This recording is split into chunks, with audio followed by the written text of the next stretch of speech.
Hi guys, so for today's vlog, so ayan, kagigising ko lang guys at hinahanap ko si Sky.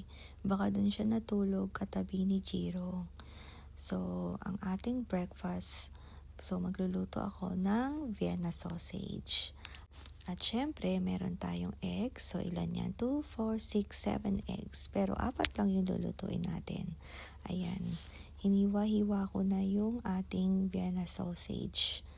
Ganyan din ba kayo magluto ng Vienna sausage? Or diretso nyo na lang niluluto? Kasi ako, lalagyan ko ng egg. So, para siyang sausage omelette. So, ayan. So, hindi ako marunong masyadong magluto guys ha. So, ganyan-ganyan lang ako. Kasi nga, alam nyo naman, si G-Style talaga yung magaling magluto sa amin. So, ayan, ganyan. Hanggang sa ready na siyang i-fry. So, ayan. Nagluto na rin pala ako ng rice nung time na yan.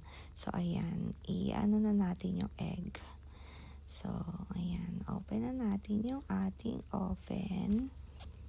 And then, ayan na yung ating egg. Ready na. I-scrambled egg. Tapos, hahaluin natin dyan yung sausage. So, ayan. Ayan. So, nilagyan ko na pala ng butter yung pan. So, inaantay ko lang mag-melt para ready na tayong magprito ng Vienna sausage. So, ayan. Inaayos ko lang para even yung pagkalat ng butter. So, ayan. So, butter din ba yung ginagamit ninyo guys? Or cooking oil? Bali, yung cooking oil namin ay vegetable oil yung gamit namin. So, comment down below kung anong klaseng oil ang ginagamit ninyo.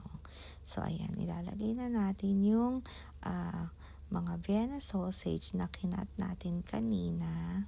So, ayan, priprituhin na natin. So, ayan. So, mahina lang naman yung apoy para hindi naman din masunog yung mga Vienna sausage. So, ayan. Tingnan nyo naman. O, diba guys, ang galing-galing kong magluto.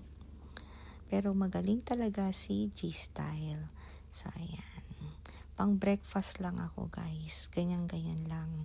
Yung mga simple lang yan, kaya nating gawin yan.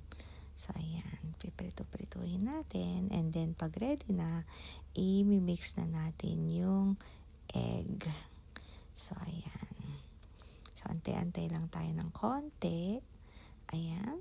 Ready na ang mga Vienna sausage. So, ilalagay na natin yung egg. Ayan. So, 4 na eggs lang yan.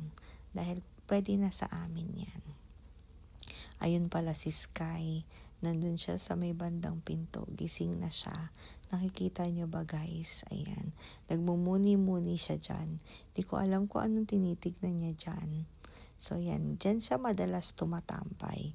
O kaya sa taas. Kasama si Jiro. So, ayan na ang ating egg. Scrambled egg with Vienna sausage. And then, si G-Style pala ay tumakbo sa labas. Ayan, kababalik lang din niya. Pero sabi ko, nauna na ako kumain kasi nga nagugutom na ako. Dahil anong oras na yan? I think mga 10 na ng umaga yan. Dahil late din naman kami nagising. At mayroon pala kaming watermelon na binili ni G-Style. Ayan, tingnan nyo naman. Mukhang matamis, diba guys? So, ayan. Kakain na tayo ng watermelon. So, ayan. Kain na tayo. So, tikman na natin. Matamis siya, guys. So, favorite nyo din ba yung watermelon? Comment down below. So, ako kasi, guys, kaya kong kainin yung isang buong pakwan. So, ayan. Sabi ko nga kay G-Style, ang tamis nung nabili niya. Perfect na perfect. Pero alam niyo naman, dito sa Japan, mahal yung watermelon dito. Hindi katulad sa Pilipinas, sobrang mura. Pero dito talaga, hindi ko nga alam bakit ang mahal. So, kung alam niyo guys, i-comment nyo naman please. And then, ayan. So, naka-ready na kami at mamamasyal. Ayan si G-Style. So, alis na tayo. So, ayan ako, si G-Style at si likod ko si Kuya Jiro and si Ate Sky. So, ayan. So, mukhang seryoso si G-Style, oh. Ayan. So, dumaan muna kami ng McDonald's. Ayan. Kasi nga, sabi nila, gusto nila ng burger and fries. Ayan, si Sky. So, talaga namang ready lagi si Sky mamasyal. So, ayan. Ayan ang aming drinks. So, Coke lang naman din yung in-order namin. At ayan na yung double cheeseburger na may fries at yung kay Jiro ay Big Mac. Ayan. And then, dumaan din kami dito sa Baskin and Robbins dahil gusto ni G-Style ng butter pecan na milkshake. At meron din silang mga ready to buy na mga cake. Ayan, ganyan yung itsura nila. So, ayan. Ang dami palang cake ngayon. So, ayan pa yung iba. And then, ayan, naantay na namin yung milkshake na tawagin kami kung ready na. And then, ito yung mga flavors nung ice cream nila. So, pili na kayo guys kung anong gusto ninyo. Pero yung kay G-Style, ang gusto niya ay yung butter pecan. Yun yung favorite niyang ice cream. Ayan. So, sabi ni G-Style, tikman ko nga daw. Share kami. Kasi hindi rin ako bumili. Dahil nga, may Coke na kaming binili. Sayang naman kung hindi maiinom.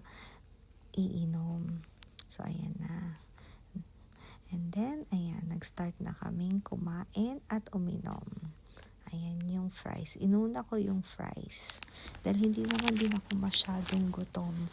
Kaya sabi ko, yung fries na lang muna yung kakainin ko. At dito kami laging tumatambay.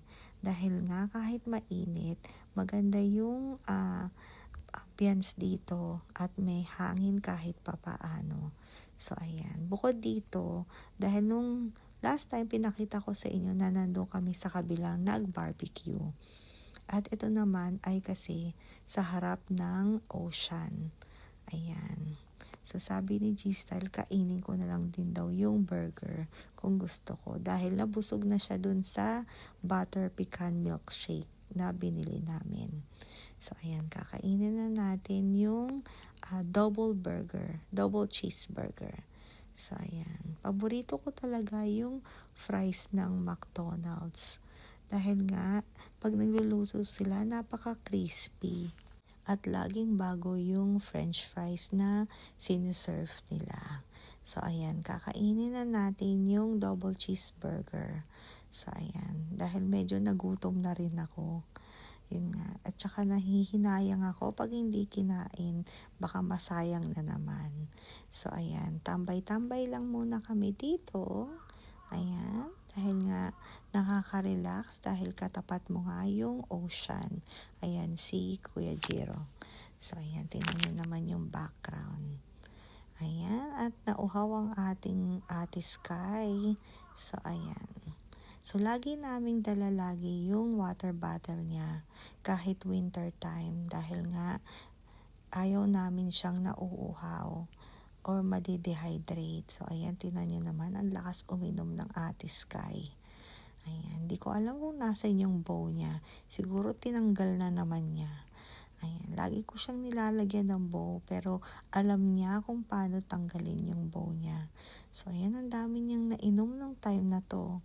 Ayan, ganyan yung itsura ng harap namin. At yung nakikita nyo ay Monkey Island yan. Pero nakarating na kami dyan guys, pero walang monkey. Hindi ko nga alam bakit Monkey Island yung tinawag nila. Pero i-research natin yan, bakit Monkey Island. Siguro yung top view niya, mukha sigurong monkey. Ayan, si G-Style. So, maya-maya alis na rin kami. So, ayan.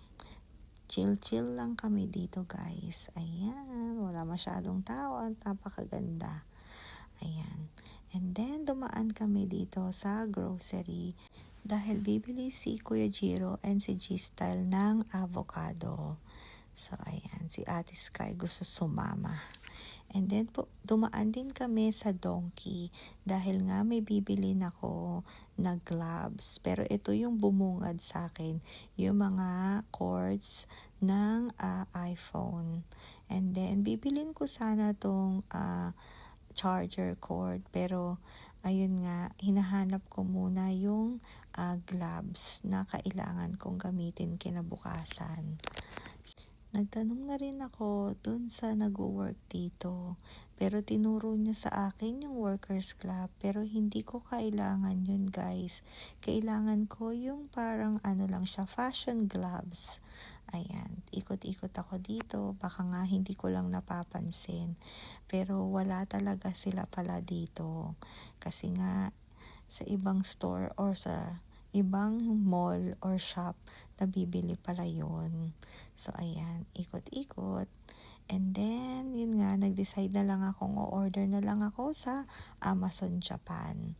At ito pala yung gustong gawin ni Kuya Jiro. Kaya gusto niyang bumili ng avocado.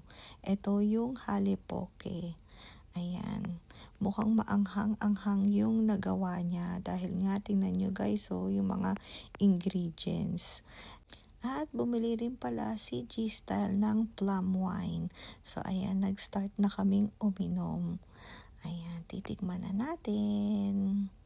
Ayan, medyo matapang siya guys, pero masarap. So, ayan, dalawang klase. Tingnan nyo naman yung naging itsura ko kasi nga ang tapang. So, dalawang klase yung binili pala niya. Ayan, yung golden ume. Ayan. And then, ito rin yung isa. Pareho lang din siyang plum wine or ume ang tawag nila. Pero, yun nga, magkaibang brand. Pero, inuna na namin itong isa. So, ayan. So, ganito lang talaga yung ginagawa namin. Chill-chill lang kami ni G-Style. At, ayan si Kuya Jiro. Alright guys, thank you guys for watching. See you guys next time. Ingat kayo. Bye!